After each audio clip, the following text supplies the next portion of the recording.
Welcome to our fourth in a series of interviews with Dr. Jarold K. Zeman, the former professor of church history at Acadia Divinity College.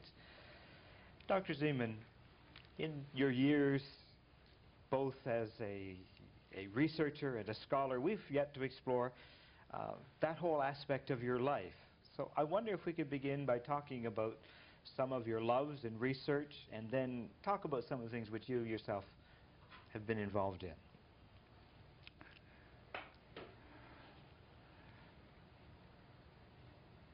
I think this aspect of my life provided both perhaps the greatest thrill and at the same time the greatest frustration. By which I mean that I love books. As a child, my father had a large library, and I started reading as a very young child. And I belong to the generation that was raised by books, not by television, not even by radio. And so when I had the opportunity to come to Acadia, I was aware that the faculty members are expected to have the three main responsibilities. One is teaching, the other is research that would prove that the faculty of the school has integrity, and the third is administration, helping with different committees and promotion of the school. I have tried, I think, conscientiously to maintain some research through the years. It has not been easy. The two sabbatical leaves helped me, well, both of them in the United States. But the motivation for my scholarly pursuits, if you want to call it that way, I think was really vertical. A sense of accountability to God. When God endows anybody with certain gifts, then one day, and actually every day, we must give an account what we're doing with it. It wasn't my choice that I was born in the heart of Europe, that I could come to Canada with several languages, that I had solid training in humanities, that God opened the doors for doctoral work at prestigious Swiss university. So, being aware of the hand of God in all of this from my childhood to this day, I felt that I was under obligation to Him to use my gifts, whatever they were. The same applied to preaching and other things. When you have that kind of motivation, which is vertical, as over against motivation which is purely horizontal, that is, you want to see your name in print or your colleagues are encouraging you, I think there is a much greater integrity and sense of accountability to all that you do. I try to follow that. I also use, I think, an awareness of the neglected areas of research. I mentioned that originally my first love was the Bible, and I wanted to do a doctorate in biblical fields, New Testament. But when I saw how crowded the field was, I switched to church history. I don't regret it, even though I'm aware that church history is the lowest on the totem pole of interest of most people. And so, turning my attention to the neglected fields and using my languages and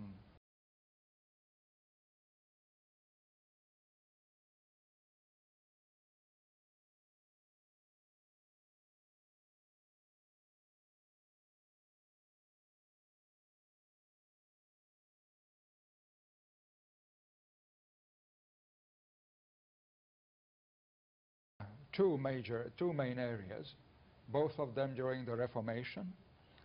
The Hussite movement, following the martyrdom of John Huss, the Czech precursor of the Reformation, I published the first bibliography for Hussite studies after I had traveled all over the United States and Canada visiting the largest university and research libraries. Even the Marxist historians at that time in Czechoslovakia had to admit that it was a very helpful and useful tour. So the Hussite movement, I've written a number of articles on it and have a large library which now is part of the Zeman collection in the Acadia University Library. The second one was the Anabaptist movement, the German and Swiss and other continental precursors of the Reformation, or not precursors but contemporaries, the radical wing of the Reformation. Again, I have written a number of articles and presented papers on it. But then I turned my attention to Canadian Baptist history, and that's the third field to which I have devoted a lot of my energy and time. So, keeping in mind these three areas, all the conferences I've gone to, and there were many, learned societies, visiting different universities and schools, giving guest lectures, the sabbatical, being a visiting lecturer at, I think, 7 different schools during summers. All of that was focused on these 3 areas as a resource person. And there is a bibliography of my scholarly publications included in the Open Doors book, so I don't need to enlarge on it. But in addition to that, I think I am very grateful to God that He brought together 4 of us. You were one of us, and then Dr. George Rawlig, just recently deceased, and Barry Moody in the Department of History here. The 4 of us launched the series Baptist Heritage in Atlantic Canada, in which we have tried to make available in print first of all, primary sources. That means diaries, journals, and other autobiographies, things that remained in manuscript. Make them available to the students and general public today, and we have published up to now, I guess, 15 volumes? I used to be chairman of the editorial committee, and you are the chairperson now, for which I'm extremely grateful, and several volumes are about to appear. As George Rawlig has said many times, Atlantic Baptists have pioneered in this field of denominational historical research and publication. We have made, I think, the heritage of Atlantic Baptist better known than any other denominational heritage in any other regional part of Canada. That may sound like boasting, but I think it's a fact. Parallel with this series, we also organized at Acadia, under the sponsorship of our Divinity College, 2 important Baptist Heritage conferences. The first one was international back in 1979, to which we brought guests from the United States and across Canada, and several volumes of papers were published. And that initiated a series of Baptist Heritage Conferences sponsored by other schools, such as McMaster and the Baptist Seminary in Ontario and the Baptist Seminary in Edmonton. So we have pioneered another endeavor here, heritage conferences, which I think was a new idea at that time, and we have repeated it in the second conference in '87. I think an important part of this whole encouragement for taking seriously whatever our forebears in faith have left in writing is the training of students at Acadia. I think we have taken seriously the writing of theses, whether they are in biblical field or in church history, and I'm happy to say that I have supervised quite a number of BD or MD theses, both in Reformation history and in Baptist history here. And then we introduced the MA degree in theology, and I think you have and are in the process of supervising number of students. So I think that's an essential contribution which will continue through the life course of these people. And I suppose as the final little step in my preoccupation with this field was the establishment, the year I was retiring in the spring of 1991, or July 1991, the establishment of the Acadia Center for Baptist and Anabaptist Studies, which is a research center sponsored jointly by our school and the university library here. And the purpose, as you know, is to attract research scholars, established scholars, graduate students, and anybody else to the large resources on Atlantic Baptist history, which are deposited here in manuscripts and print, as well as the resources for Reformation history in the Zeman collection. And we provide grants, and the center is completing its 5th year. It could grow much faster, but we have chosen, I think, a modest pace. And I think we have joined the network of research centers all over this continent and Europe and are recognized as such. So I think that's all I wish to say on that topic. Dr. Zeman, I think one of the roles that you have played among us as Atlantic Baptists is that of inspirer of students and research, and so many of the things that you've talked about as being part of your life have become part of other people's lives as well, and many of them your former students who've taken up the task, and I would assume that that's very gratifying to you at this stage of life. Just within this past year, there are 2 other recognitions that have been made of you. One, an honorary doctorate from Acadia University, and we were all proud at that time when that happened. There was also another honor given you by your old theological faculty in Prague. Do you want to tell us a little bit about that? Because Jaroslav Pelikan was also a recipient of that honor. Well, that came as a considerable surprise to me, because I have never yet returned to my native country, even though my wife and I were contemplating it every year since the fall of communism in 1989, and something else interfered, either my sickness or other things. So I was quite surprised when the Protestant theological faculty in Prague, which is now part of the university, the oldest university in Central Europe, established back in 1388, when this faculty chose 7 scholars from different countries to bestow on them a medal which they called Comenius Medal, after the great Czech emigre and teacher of all nations, as he is known, Comenius, a Comenius Medal in recognition of my scholarly pursuits, and particularly in making known the heritage of the Czech and the Anabaptist movements. I was supposed to go there and receive it in person, but it was impossible. That just happened a year ago in November, which was part of the celebrations of the 75th anniversary of this Protestant faculty. Dr. Zeman, through all of our discussions in these last 4 interviews, you've obviously been in many places at various times, and I don't want to call you a man of the world in the worldly context, but you've had a broad travel experience, and you've had a lot of experiences relating to people. Do you want to sum up some of those for us? And I know that some of them are related to organizations, some of them related to other things. Let's take a look at that aspect of your life.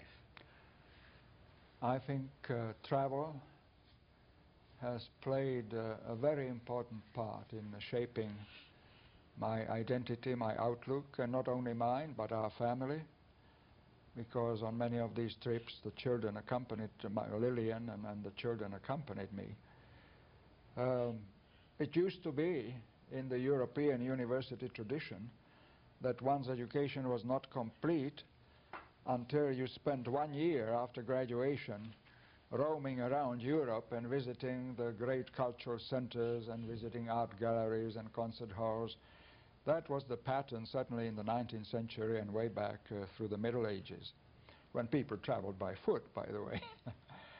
Well, I never dreamt when I was growing up in the little village in Bohemia, mostly moving around on foot or by bike, that I would have the opportunity to do so much traveling as I have, except in comparison with people who go now to Asia, Africa, Australia. I mean, it bears no comparison. I have remained a very narrowly confined Western man, so to say, confined to Europe and North America. I'm aware of that limitation.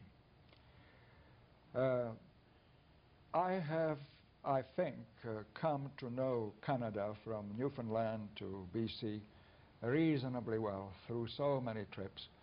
Most of the trips were occasioned by conferences or invitations to Baptist conventions and men's conferences, women's conventions, and so on, or academic events, to give papers and addresses, series of addresses. So I have preached and lectured in every province of Canada and about a third of the northern about a third of the USA, mostly in the north.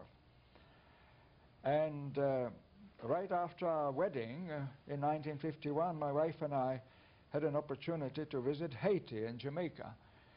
And the context was that my church in Toronto was supporting missionary work there, and there was serious contemplation on our part to go there as missionaries, possibly to teach at their Bible school.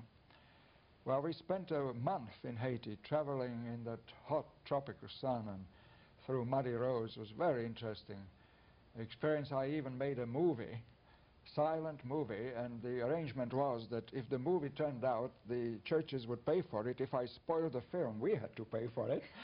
And it was about $1,000, and which we sure as a newlyweds didn't have. But we have remained in love with Haiti, and in strange providence of God, there are a lot of Haitians in Montreal now, as you know. Then my wife and I traveled to England and Scotland 3 times, and did a lot of the tourist sites there, and I gave lectures at conferences. But the continent has been our main overseas field. 3 stays in Switzerland during my doctoral studies, and while we were there, we traveled through Germany, Holland, Italy, Austria, France. And I was planning to conduct, together with Dr. Bill Jones, the former editor of Canadian Baptist, a Reformation tour in the year of the anniversary of Luther's birth, 1983. And in preparation for it, he and I and our wives went to Denmark and then traveled by car through Holland and Germany and Switzerland. That was a wonderful experience. Probably, besides the Reformation sites, I would say that the places that impressed me most were in Italy. To see the site where the Apostle Paul landed on his way to Rome, to see the Colosseum where so many Christians were martyred, to see the catacombs where they met for secret worship, to see the cathedral in Milan where Augustine was baptized by Bishop Ambrose. Places like that, I don't believe in relics or holy sites, but you almost feel like kneeling and creeping and saying prayers. But so I guess church history comes alive when you can visit. Then I've also been involved in travels that related to my denominational involvements, like BWA congresses. This wasn't far travel, but I shall never forget the honor of welcoming as president of the Baptist Federation the BWA Congress in Toronto in Maple Leaf Gardens in July of 1980. And I also had the opportunity to attend the WCC conference on faith and order in Montreal, where there were scholars from all around the world discussing theology. And then I attended the World Assembly of the World Council of Churches in Vancouver in 1983. Those were some of the highlights, and in the open doors you will find scores and scores of that list of travels. But I think the most important result of all these travels is to have a different understanding of God's family, or the family of God's children. I spoke about the need for conversion and regeneration, and I certainly believe that unless a person is born again, he is not a true child of God. So in that sense, the family of God consists only of such persons. What God will do with the larger family of people who call themselves Christians and who are nominal or very superficial members in so many churches around the world, that's his judgment, not mine. But it has been a tremendous blessing to me to have known hundreds, well, thousands of persons in all walks of life, all age groups, with and without education, through whom or in whose presence I really had the sense of the fellowship of believers and the communion of saints, communio sanctorum. And because I left my family behind and was never reunited with it, it was God's family, whether it was in the local churches or at the convention level or at the global level, where God provided, substituted. Jesus said, if somebody loses his father or mother, brother or sister, I will recompense him 100-fold. Well, I've been recompensed 10,000 times. Has been wonderful. Dr. Zeman, I've had the honor of sitting in your office and sitting in your chair for these last 4 and beginning 5 years, and I've always been very conscious of the fact that this is the place from which you had ministered for so many years. And in our closing, I would like to say just a word of appreciation for all the support that you've given to me, as well as to those other students, in encouraging us to seek to give our best to God and our scholarship and in our lives. And I'm also very conscious that we have different flavors in life, and you've shared with us so much of your own experience and how you see yourself being shaped by it. I think the challenge is that we take what God has given us and our own shaping and make it something that God then can use in the context of His mercy and understanding all that He's done. So thank you very much for sharing with us. I'm just wondering if there are any last comments that you'd like to make. You know, we sometimes worry about last words and so on, but we've talked about various aspects of your life. Are there some things you'd just like to say as we close off this last of the interviews? There is one item before I address it. I do not wish to be returning compliments, but I can say in all sincerity that I could not have been happier, and I cannot be happier than I have been and am, that you have followed me in the teaching chair of church history, both as a person and as a scholar, and as a friend of students, as a denominational leader.